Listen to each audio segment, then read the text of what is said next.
business processes are. But I also think that one of the ways of going about internal audit is, as the President said, we're the overseers. We don't actually have to know every last bit of the business process.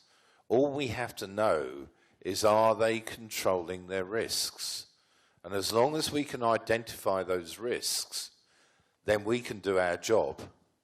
And that's the thing to remember, rather than getting too much into the detail, is remember that our job is to manage those risks, make sure those risks are being managed. And that's what we ought to be skilled at.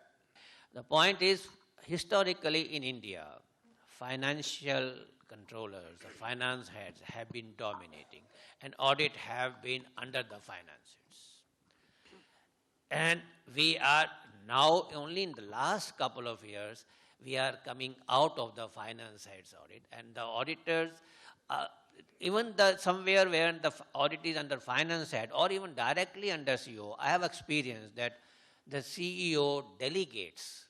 Generally, he doesn't have time for this so much of things, so he delegates to the finance heads, and the finance heads and the finance team dominates all the activities, even of audit function. We have to come out of it. We have to have dialogue with the other functional head, and we don't have time for doing that. We are all so busy in our own routine, making reports, churning out reports, making presentation, making corrections, that we do not meet, we do not spend enough time with the other functional head where we can add value. And once we add value there, you will find the internal audit role will become different. I'm tempted to say that in a very large steel plant where we are appointed as internal, my firm has been appointed as internal auditor, the scope of work envisaged, 70% of which is operational, 30% is finance. During my deliberation, I mentioned that the attitude of the management, even though those may be very absolutely strictly family controlled companies, there also the perception about internal audit, which was nothing but a stamping to comply with Caro or Maucaro those days, has been completely changed. The audit committee of the board is expecting valuable contribution by the internal auditors. Valuable contribution in terms of saving in costs, saving in loose areas of wastage, huge blockage of fund.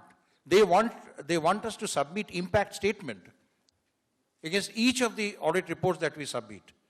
So therefore, there is a change in perception. I think the lady who asked this question, there is a change in perception, but again, that depends upon or varies from company to company. So therefore, today the situation is completely different than what it was 10, 15 years back.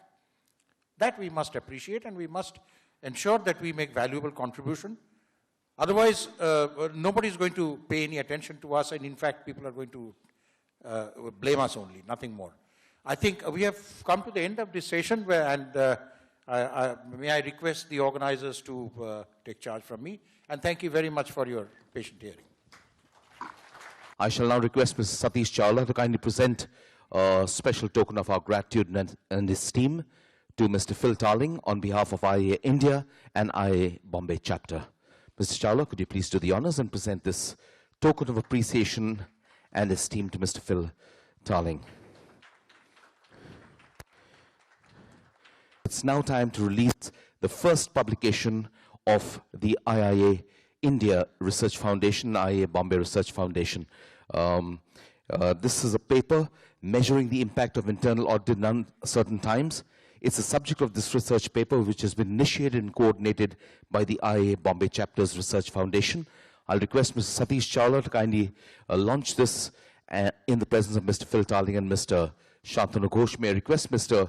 S. Bhaskar and Mr. Nagesh Pinge, who have been key people behind this research paper, to kindly come up and join in this moment.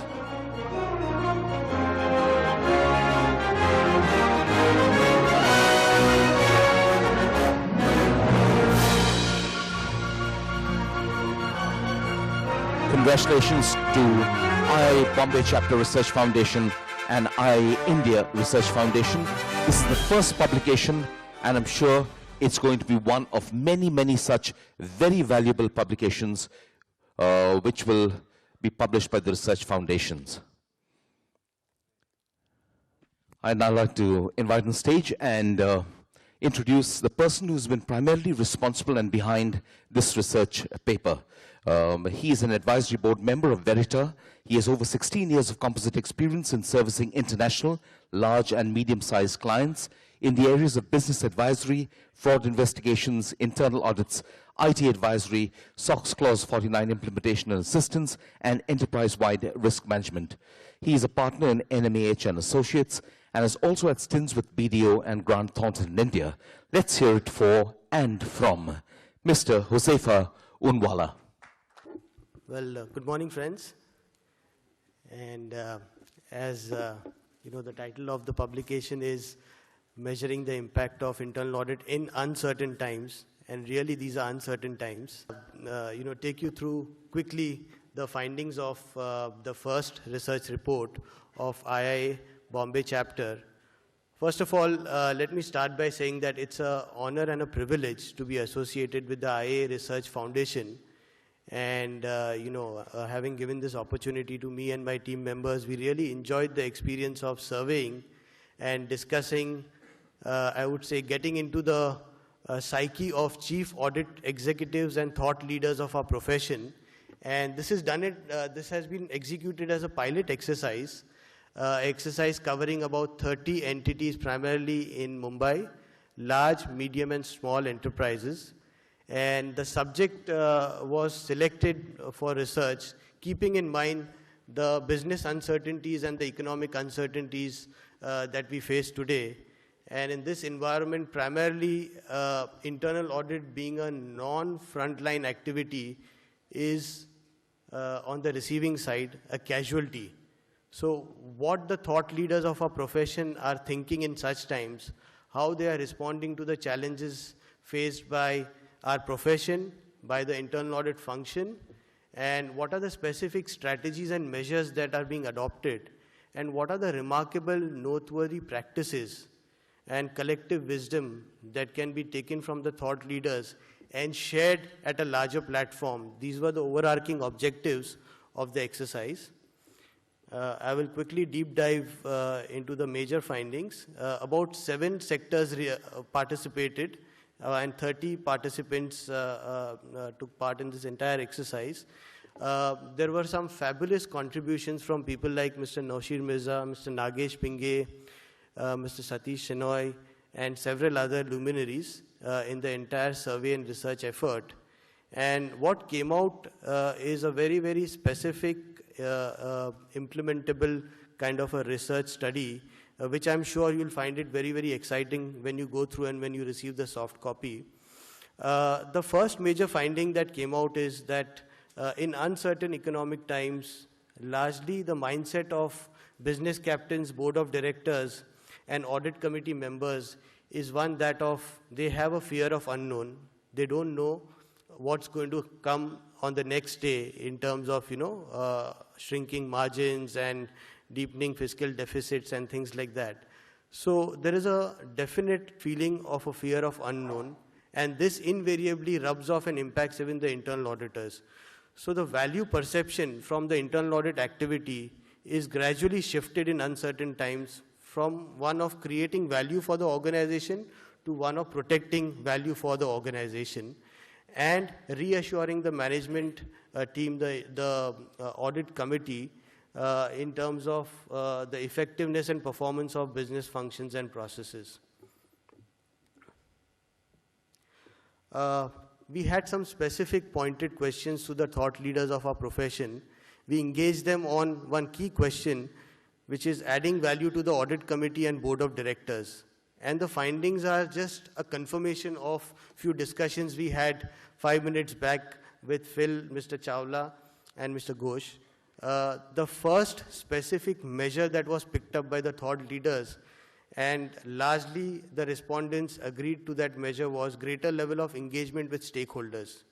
All the IA stakeholders, in terms of awareness, education, and control advocacy, was the key element in terms of contributing to the value perception of the internal audit activity. Second was on enhancing focus on compliances. Third was closer monitoring of processes to isolate outliers.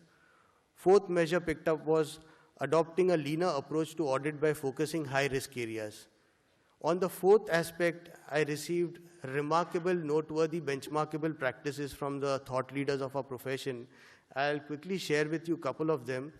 One leading organization in the country fashions the entire internal audit planning activity much like how a manufacturing company would do in terms of bifurcating the entire business process universe into core, non-core, value and non-value added activity, and then bifurcating it further into vital, essential and desirable elements.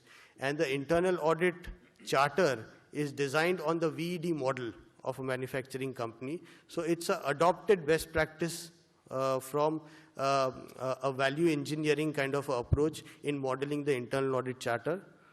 There is another best practice which I would like to quickly highlight here is that organizations are now making their internal audit teams more leaner and focused on the IA activity. The SOP activity, the risk management activity, etc., now has started residing in what is known as a methods team by one of the leading corporates in the country. So there is a continuous updation of SOPs by a separate team known as methods team, which is a very interesting example, and it's elaborated in the study as well. Third, on greater level of engagement with stakeholders, I would like to pick up one best practices adopted by a leading corporate is in terms of a knowledge forum and sharing of benchmarking activities on a quarterly basis through internal control publications. So there are such remarkable practices which have been highlighted in the research paper. Majority of the respondents believed that to add value to the audit committee and board of directors, continuous control monitoring is essential. Greater use of subject matter experts in areas of taxation and fraud investigations, technology, etc., is the need of the day.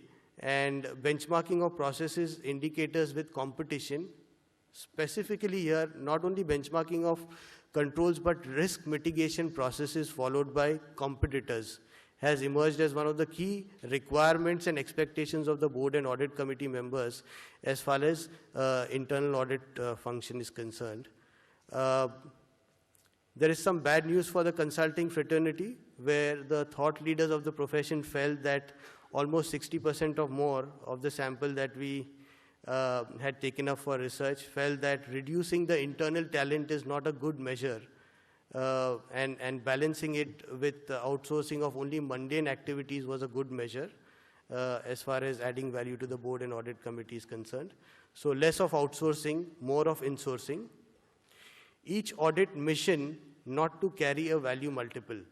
This is a general perception in the minds of the audit committees and boards, but this was proved wrong in our exercise, where the internal audit function is more expected to reassure and protect value rather than focusing on generating value through internal audit missions. The next key question was on nurturing an effective IA function, in which one of the key measures that was picked up was building continuous learning mechanisms, building intelligence in the internal audit team through look-back mechanisms on a monthly, quarterly, yearly basis to see what has gone wrong in the internal audit activity, also to cross-share cross-functional teams and have participation in the internal audit activity of other business functions to make the activity more richer in terms of output was one of the key measures that got selected. Adopting technology and so forth. There are several other key measures. We tried to analyze what was the chief audit executive mindset as far as risk assessment was concerned, which is one of the key aspects in the internal audit activity and function. And these are the top 5 risk factors which were chosen. One was rising cost pressure. Second is, of course, the fraud risk. Growing compliance complexities, liquidity, lack of business resilience, inability to meet growing customer needs, and finally, lack of innovation. So this has emerged as the new risk, business risk normal, as far as chief audit executives in India is concerned. we've also dwelled on the aspect of creating an internal audit function scorecard, which was selected as one of the key strategies and measures of the respondents. And there are about 15 pointers in the research report, which will draw your attention on how you can develop an internal audit performance measurement scorecard. Amongst the key of them is, one is number and quality of instances highlighted by internal audit or through any other management audit activity in terms of external benchmarking for standardization of practices. So the board and audit committees would now like to monitor the number of instances picked up by the internal audit team members in terms of what are benchmarkable practices with competition. What is the perception of internal audit team? It's a critical one in terms of satisfaction measurement, feedback measurement, and acceptability of the internal audit function in the auditee fraternity and the audit committee is also one of the key measures being tracked, and so forth. So I'm not getting into a lot of details. There are 15 such key measures. We have taken a global viewpoint from a very, very experienced professional in terms of developing a world-class internal audit function, and he has laid stress on two critical aspects: strategic risk and execution risk, and how the internal audit team can focus on these two specific areas to develop a world-class internal audit function. So there is a small narrative on that. Last but not the least is a compilation of 15 remarkable practices. Amongst the first practices that I would like to mention here and acknowledge is that of audit independence. Despite a gloom about audit independence in India, there are remarkable and shining examples in leading companies where the head of audit gets selected by the chairman of audit committee and not by the CEO, and has a complete independent manner of functioning. Also, the role of the CAE is now expanding to include handling of whistleblower situations to make the internal audit function more effective. Internal benchmarking of practices and sharing of best practices, continuous control advocacy through quarterly knowledge forums and journals, aligning the IA function to the voice of customer. We had one very, very noteworthy example where the internal audit head actually sat through the entire voice of customer exercise, got trained along with the business managers, and then translated that experience in the internal audit function, and how customers would come first in each of the internal audit activity, reporting activity, to add value to the internal audit function and to the company. Participation of chief audit executive in business review meetings along with the CEO as a silent observer has also emerged as one of the best practices, where chief audit executives and head of audits sit along with the CEO in monitoring reviews as observers.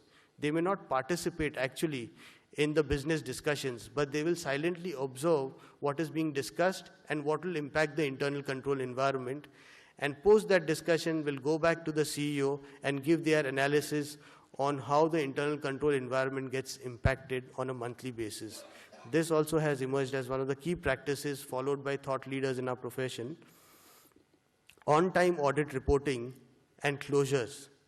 Out of the 30 respondents, I had almost 25% of the sample where head of audits have personally started participating in audit closure meetings to ensure quality, timelines, and on-time report delivery, which is one of the key requirements of the audit committee. Integration of audit champions across business functions. Generally, the internal audit process gets delayed on account of coordination, non-availability of information. So one of the leading corporates in the country has established a remarkable practice of assurance or audit champion, where the audit champion is outside the internal audit function and he coordinates the requirements of the internal audit team. So such good practices have been identified which are worthy of benchmarking. With that, I will conclude my brief presentation. And I would request all of you to go through the report and also participate in the next survey exercise. We would definitely have a larger sample in our next survey exercise. Thank you so much. Thank you, Mr. Unwala, for giving us an insight into the research paper, and thank you too to Mr. Phil Tarling, Mr. Satish Chawla, Mr. Shantanu Ghosh, Mr. S. Bhaskar, and Mr. Nagesh Pinga. Thank you very much, gentlemen. Ladies and gentlemen, we'd like to acknowledge our gratitude to our partners and associates who have helped bring the IIA 2012 Bombay Chapter Annual Conference to you. We thank Teammate, our gold partner, Autotime, PwC Productivity, and SSPL, our silver partners, Access Risk Consulting, KPMG Laser, and Concord Academics, our associate partners, the Bombay Chamber of Commerce and Industry, Goodnight, Verita, Ernst & Young, Deloitte, Bookland International, and SAP, our supporters and training partners. Ladies and gentlemen, do visit our partner stalls during the breaks. I'm sure they've got a lot of special incentives for you just for the rest of this day, so make sure you take advantage of that. Thank you very much. We'd also like to inform you that as a green initiative of the IIA, the booklet, the survey which you've just released, will be circulated to you and sent through you through email. Our next presentation focuses on control objectives for information technology, or COBIT, and will be made by Mr. Avinash Kadam. Mr. Avinash Kadam is a leading authority on information security. He has 4 decades of experience in information technology management, information systems audit, information security consulting, and training. He has served as Vice President of ISACA International Board for 2 years, from 2006 to 2008. He was President of ISACA Mumbai Chapter from 1998 to 2000. He is a recipient of ISACA's Harold Weiss Award for 2005, which is given to recognize dedication to the information security audit, control, and security profession. He writes a regular column, Technology on Risk, in Information Week. He holds a BE in Mechanical Engineering, an AMI in Electronics and Telecommunication, and a Master's in Financial Management, and a string of information security certifications for which he also trains and teaches people. To share with us his views on COBIT, let's hear it for and from Mr. Avinash Kadam. Good morning, everybody. Usually I require 1 full day to talk on this topic. But I don't think Mr. Bhaskar is going to allow me, neither probably you. So I'll cut it short and make it as succinct, as concise as possible. Let me first begin with thanking IIA, Institute of Internal Auditors, to invite me. ISACA and I share great relationship globally. We participate in each other's functions, and as you can see here, that ISACA has been given a major place of honor to present ISACA's COBIT 5, a business framework. Now let me trace a little bit of history.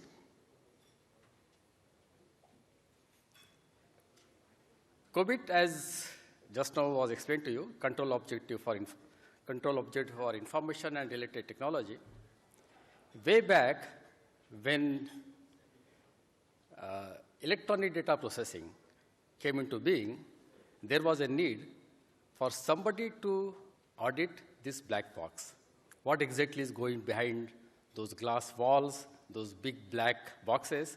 And that's when this entire profession of EDP auditors came into being. EDP auditors, when they started facing more and more challenges, they formed EDP Auditors Association way back in 60s, 68, 66. Now, one of the things that EDP auditors used to share are all the tricks of the trade, what to look for, what exactly are the weaknesses, and that resulted into having comprehensive audit checklist, which subsequently got converted into COBIT 1. As the profession progressed, EDP term went out of fashion, and we started calling ourselves Information Systems Department. And similarly, EDP Auditors Association became ISACA, Information Systems Audit and Control Association. Now, one of the major focus in all these handling technology, making sure the technology meets the business requirements, is not exposed to any deficiencies, frauds, compromises, and this gave rise to a whole list of controls and control objectives. COBIT 2 was specifically focusing on a large number of controls which were very essential as the information systems, information technology, everything started becoming more and more critical for the business. Subsequently, we realized that essentially what an auditor is looking for is, are you following the best practices? And these best practices, although we are looking at from the auditor's perspective, if you look at from the IT manager's perspective, they are the things worth following. These are the things which will provide the results, which will align with the business objectives. And with all this focus, COBIT 3 was introduced as a management framework, IT management framework, aligning IT objectives with business objectives. This is where people like me, who were not auditors, who were essentially IT professionals, working in IT for a number of years, and had the challenge of how do we make sure that whatever information technology is being deployed for the organization, it meets the expectation of the management as well as of the auditors. And that's when I started looking for which are the best practices that I can follow. And I came across COBIT, and since then, I have been following COBIT, contributing towards COBIT knowledge, and also teaching COBIT. I realized that that probably is one of the most valuable resource any auditor or any IT professionals could have to be able to understand and follow, not necessarily the best practices, but as we call it, good practices. Next point that we realized is the management function is limited in its impact unless there is a good amount of governance behind supporting and directing the management function. And that's when COBIT 4 had a total focus on IT governance. To support IT governance and all the initiatives related with that, ISACA also came out with Value IT. How do you ensure that IT adds value to the business? Risk IT, how do you assess, how do you manage, how do you mitigate risk which are associated with any deployment of information technology? While doing all of these things, we realized that more and more business is now today totally dependent on IT. So much so that I recently read a book on Walmart. Walmart is nowadays in hot news. So I just wanted to understand what is the key success factor of Walmart, why it has become such a huge organization, making such a huge impact on the sort of world. And one term hit me. It said that Walmart replaced inventories with information. The Walmart implementation of IT is so comprehensive, so huge. Way back in the 80s, they got a complete satellite to track their inventories right from the supplier to the shelf. So theoretically, if you pick up an item from the shelf, immediately the inventories get updated, and the supplier knows which item is moving, which item has to be immediately sold. So this sort of impact on IT did not go unnoticed by all the IT professionals as well as the ISACA professionals. And that's when COBIT 5 was created as a management framework, as a business framework for governance and management of enterprise IT. So that's the background of COBIT 5, which was announced in July 12. And I will take you through a very quick sort of review of the table of content.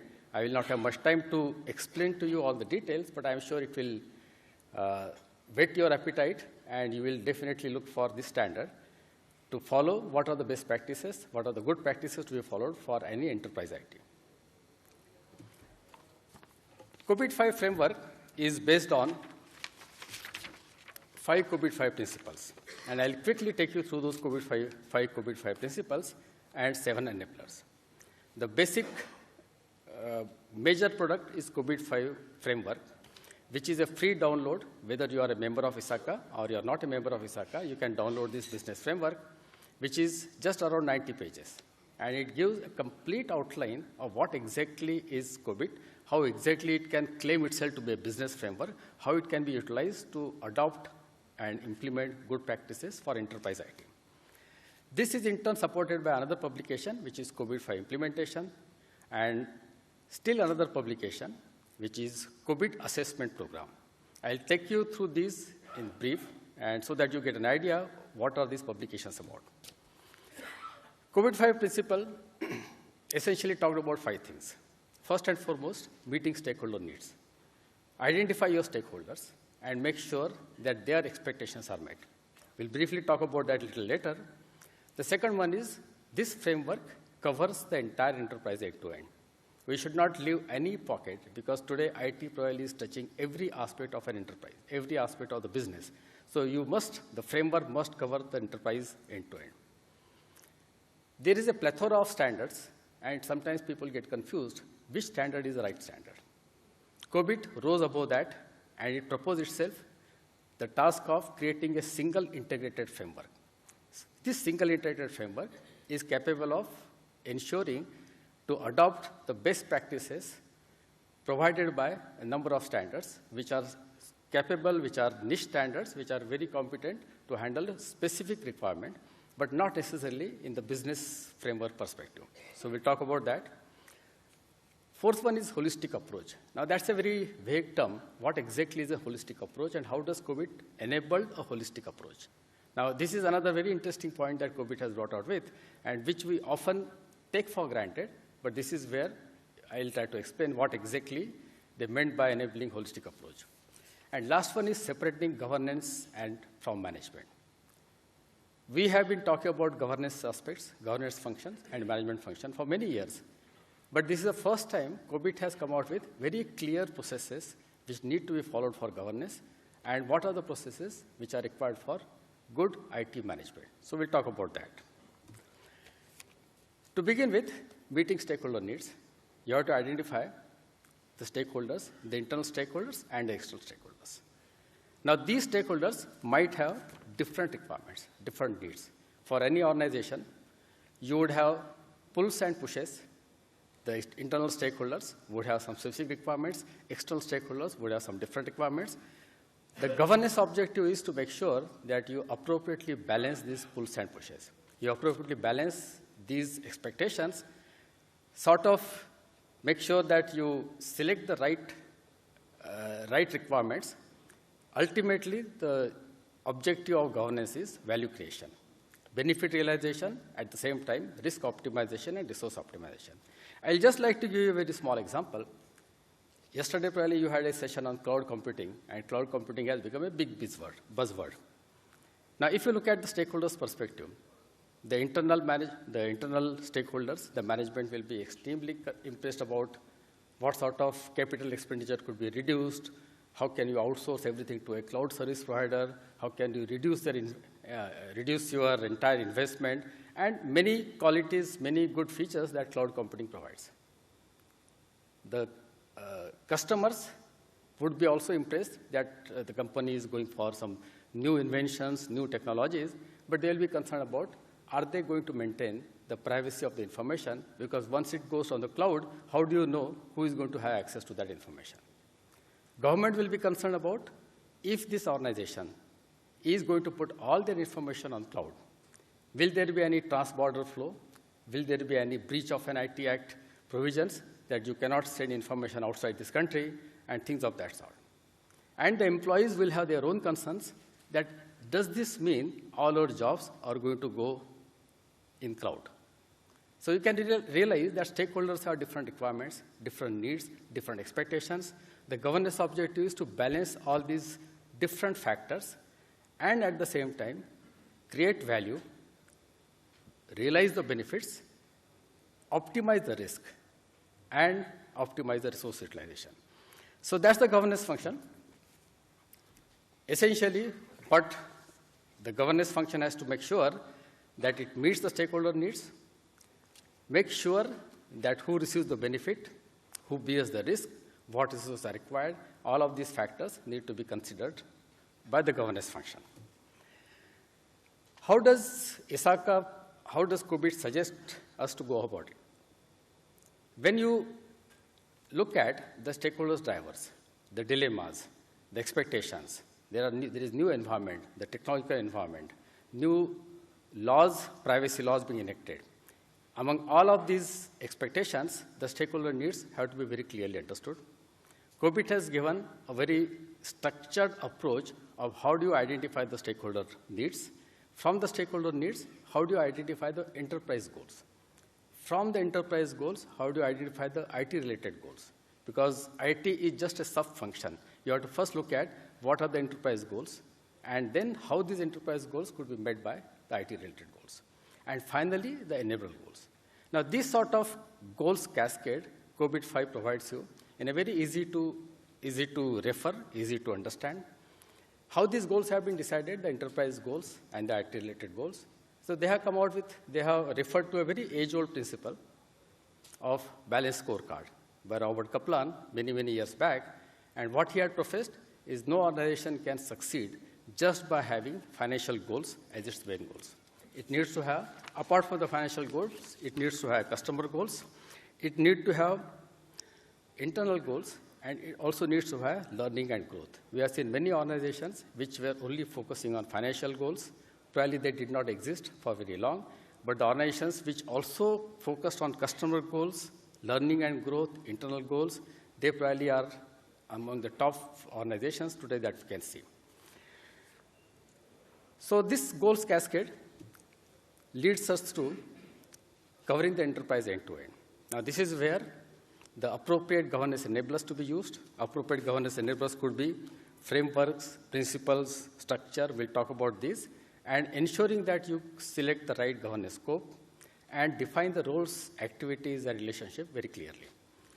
ISACA has, this time in COBIT, very clearly defined what are the governance roles and responsibilities and what are the management roles and responsibilities. So this diagram here, the last box very clearly defines owners and stakeholders have their own expectations from the governing body. They delegate the responsibilities, and they hold the governing body accountable. Governing body itself sets the direction for the management, and the management instructs and aligns operations and execution. I'll just give a small example, because these are very dry topics, very difficult to visualize what exactly is this bifurcation, how exactly we are able to so clearly define what is the governance function, what is the management function, what is the operations and execution function. Here, in a simple example, just imagine all of us have seen this movie Titanic. In Titanic, the owners and stakeholders had tremendous interest to make sure that this Titanic ship has to be the biggest, largest, fastest ship ever built and should reach New York in the record time. Those were the expectations of the owners and stakeholders, and they delegated that to the governing body. Show us the success. This is where we are going to raise money. This is the way the public are going to be absolutely impressed by what we have achieved. The governing body probably did not look at the risk optimization. Maybe they were only concerned on benefit realization, not so much on the resource utilization.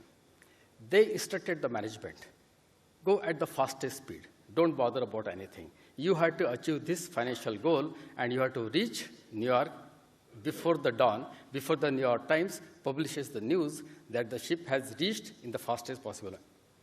The management function had to obey what direction was set by the governance.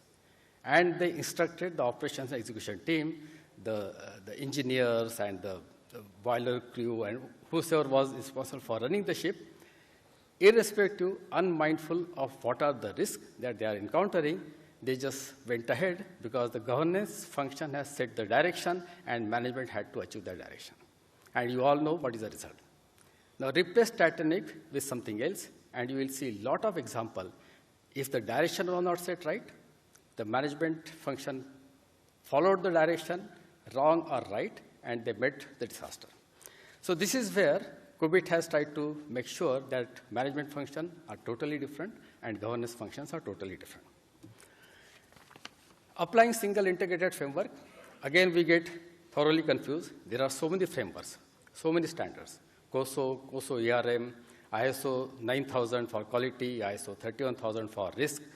You have got ISO 38500 for corporate IT governance. You have got ISO 27000 for information security management, TOGAF for enterprise architecture for software, PMBOK for project management, same for software maturity. You have large number of various, very competent, very well-defined standards. None of them directly addresses the business requirements. So business framework, the quality of the business framework is, it will delegate, it will take up the correct standard required for a specific purpose and would make sure that gets integrated with the entire business. So that's what COBIT has achieved. Holistic approach. Now, this is what I was saying, that we often get confused about what exactly is the holistic approach. For holistic approach, COBIT has come out with 7 enablers. If you have got these 7 enablers followed in equal measures, then there is a good chance of your achieving success. So what are the 7 enablers COBIT has talked about? Now, these are again very common sense, but sometimes common sense is something which is probably the last that comes to our mind. Starts with having clear framework, clear principles, clear policies. That's the beginning point. Then you have to select the right processes. And COBIT has defined large number of processes. We'll quickly touch upon those. If you have just selected the processes, and if you do not have the appropriate organization structure, you will not be able to implement these processes well. You will not be able to monitor these processes well. You might have everything. You have got processes, you have got organization structure, but suppose the culture, ethics, and behavior is missing. Many times we listen to the complaint about the security culture in the organization is missing, or things of that sort. Now, everybody talks about it like we talk about weather, but hardly anybody does anything about it. So this is where, in this enabler, they have very concretely suggested what are the steps that you can take to create the appropriate enabler in terms of culture, ethics, and behavior. This is often neglected, but this is the time this has come out in great focus. Next is the quality of information, which is very, very important for any function. Services, infrastructure, and applications, and people's skill and competencies. So if you have these 7 enablers, then you can be guaranteed the success of your endeavor. If something is missing, you have got all the policies in place, you have got all the processes there, very beautifully defined and kept on the shelf. Nobody refers to that. Something is missing. Either the culture is missing, or the skills are missing, or the competencies are missing, or the information is not of good quality, and suddenly you find that whatever your good practices were there, although they were defined, they were never followed, they were never implemented, they were never successful in achieving your business objective, aligning your IT governance, IT management with the business objectives. So this is probably I'll skip. For each of these enabler goals, they are defined very much in detail what are the various measurements which will help us to identify are these goals being achieved, are these goals being enabled. So these are the sort of detailed working that has been suggested by COBIT. I'll leave it as homework for you. When you download the COBIT 5 business framework, you will find this particular part very, very interesting. Separating governance and management. So I gave a story about separating the governance and management, maybe in a very simplistic term, but this is what COBIT has done. Made sure that governance function is clearly defined. It is evaluate, direct, and monitor. And the management function is a plan, build, run, and monitor. This diagram tells us about the governance function, clearly separated. Business needs, evaluate, direct, monitor, so that you achieve the benefit realization, risk optimization, and resource optimization. Once that direction has been set, then you are working on the management part, the plan, build, run, and monitor. To make sure that these things are very clearly understood, COBIT has defined 37 different processes. 5 of the processes, which are on the top, are the governance processes, evaluate, direct, and monitor, which are to be followed by the governing body. And remaining 32 processes are various IT processes which would be required to be deployed for enterprise IT. Now you'll find these are all very fine print, so might be very difficult to read, but quite a lot of very unique things that have been proposed here. Things like manage innovation. Now, do we really have a process for managing innovation? And you suddenly find Apple came out with an iPad and the iPod and all those sort of things. And then we realize what was the importance of managing innovation. Often we might not even think about it. Manage, even I am finding it very difficult to read. Manage security, manage knowledge, manage changes. So all these various processes, very, very clearly defined. And it's worthwhile for you to look at them, to be followed, to be suggested, because the internal audit function, as we heard, is not only just for auditing, but also for consultancy, also for giving guidance, also for giving the right direction. And these are the processes which you can recommend your enterprise IT department. Among the last one, and a very important one, is a lot of times we implement processes. but we are not sure how well these processes have been implemented. ISACA has come out with a very detailed process capability level. And they have also come out with a process reference model. For each process, all the inputs, all the outputs, all the best practices, all the work products, everything has been defined in great detail. There is no chance has been left for any subjectivity. Everything has been very clearly defined as process reference model. And if a particular organization wants to assess how well they are doing for those processes, have they implemented those processes well? If they have implemented everything that is required by the process reference model, all the best practices, all the work products have been achieved, and there is evidence that these have been achieved, then your organization achieves level 1, that the processes implemented and achieved its process purpose. Level 1 itself says that, yeah, you have done everything that is required for a successful implementation of the process. And subsequently, the journey of process improvement starts. So next will be the managed processes, then will be the established processes, predictable processes, and optimizing processes. So this is different from the CMMI. This is ISO 15504, which adopted by ISACA. So tomorrow, if an organization says that I'm certified, let us say, for ISO 27001, I got a certificate, and I'm absolutely confident that I'm meeting all the requirements. Making sure that you are meeting all the requirements for ISO 27001 only merits level 1, that is performed processes, the process are performing as expected. And subsequent would be the managed process, established process, predictable process, and optimizing process. And all the subjectivity has been removed, so tomorrow if an assessment is done, and you know that these are the processes the organization follows, and they have reached a particular level, you can be quite confident that this is really the real achievement that they achieved, because there is a separate cadre of people who would be assessors, COVID process assessors, who would be responsible for assessing these processes. Implementation, again, COVID has given a very detailed approach of how do you implement. And one of the very important things that they talked about, obviously the innermost ring is about continual improvement life cycle, outermost ring is about program management, and the most important ring is change enablement. You want to change the processes, you want to change the culture, you want to have innovation, or whatever things that you think are critical for your organization. Change enablement becomes a very, very important process, because you will not be able to achieve the desired result unless this change has been appropriately managed and enabled. Again, this is subject of a complete book. I will not go into more details of that. COVID-5 product family. COVID-5 framework is the one which is available, free download.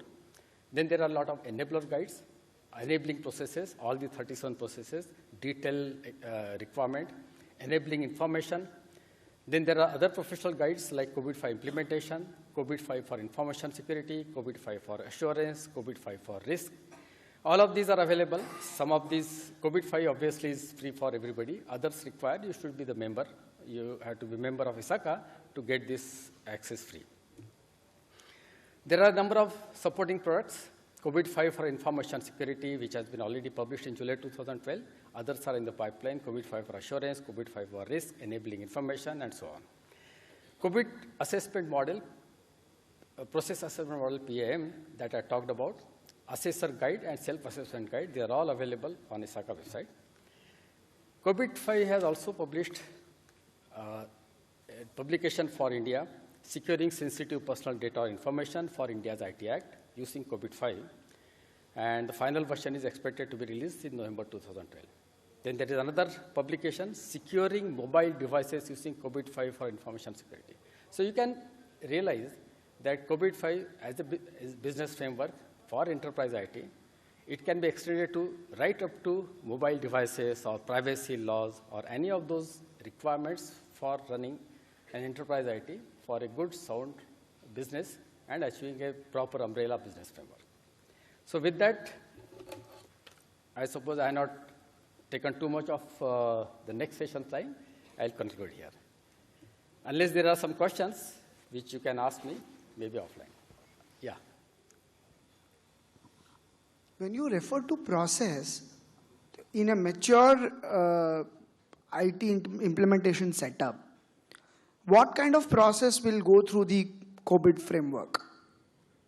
In fact, what COBIT has done, instead of prescribing the processes, it says what are exactly your stakeholder needs. And this goals cascade that I talked about, which is where, can you put the slides, please? Yeah. Now, this is the goals cascade. Now, it doesn't say that you implement all the 37 processes, right? Go through the stakeholder needs. From the stakeholder needs, do some prioritization, because that's the governance function. Prioritize what is essential, what is not essential. And based on that, select specific goals, enterprise goals, specific IT-related goals, and specific enabler goals. And what COBIT says, enabler goals, there are 7 enabler goals. Processes is just one of the goals. Earlier, the whole focus used to be select the right processes and implement the right processes. But what we realize, that becomes a paper exercise. We have got all the processes implemented, but no result. So that's the reason it says that process is just one of the goals. Maybe something else is missing. But how do you select those processes? Start with the goals cascade, identify the needs, enterprise goals, IT goals, and then identify the processes. So it's a very systematic way. Maybe your priorities are different. You might select only 1 or 2 processes today. Maybe once those processes are at a comfortable level, then you might select some other processes. But never ever go for all the 37 processes together, because you are never going to see the end of it. Select the process which matters most for the organization. Sir, with the increased role of IT and huge budgets allocation to IT, what an internal auditor has to look into in the IT governance area, audit of IT governance. I didn't get the question correct. Audit of IT governance. Audit of IT governance. What an internal auditor has to look into. I think that's where I defined those 5 processes. I didn't go into the details of that. Just to break down this governance of IT, they are defined distinct 5 processes. Make sure that the auditor understands these processes and identify what are the gaps if an organization is not selecting the right IT processes or right IT investments, which should be supporting your business.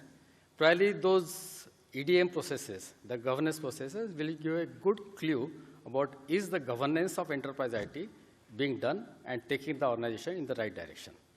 We move directly into our next session, which is a panel discussion on auditing in cyber world.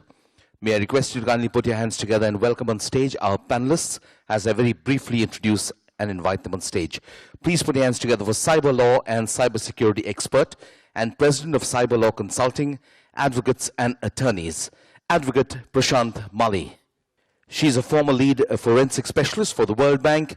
Please welcome Ms. Navita Shrikant. He is Vice President and Head of Management Assurance Group at Tata Communications Limited. Let's hear it for Sanjay Mathur. And moderating the discussion, we have Managing Director, Protivity Consulting Private Limited, Mr. Sandeep Gupta. The panel discussion was initially slotted for cyber audits. How do we look at cyber audits? So what we have realized is basically there's a lot of things in the cyber world which over a period of time it has come in from looking at application controls to cloud computing as of today to social media. So what we want to do is have a focused discussion today on social media risk and controls. So cloud computing was done yesterday, and there are other elements of cyber world which we are more or less well aware of. And this is a new topic which has come into play for auditors. It's another area which is coming, becoming a big risk to be looked at.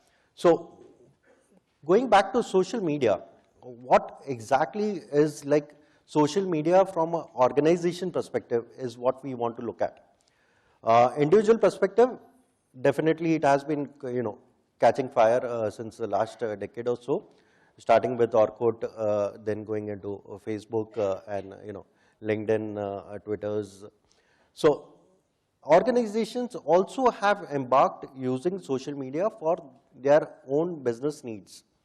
And that's where the organizational risk and controls which has to be coming into from an internal auditor's perspective, we want to look at it. How do we manage those risks? How do we build in controls? How organizations deal with it? And from a law perspective, how we have to have a good understanding of the law and how it enables us to take it to a logical conclusion in terms of any incident which goes into a prosecution case. And today, we have been fortunate, we have in the panel representation from industry, from consulting, or a person who has a subject matter expertise in forensics, and a cyber law specialist. So I'll open the discussion on social media. First thing I would like to understand is from Sanjay is how social media has taken form into organizations, your experiences with the organizations you have worked with. Thanks, Sandeep. As you mentioned, it's a relatively new area which has come in last couple of years. Is focus.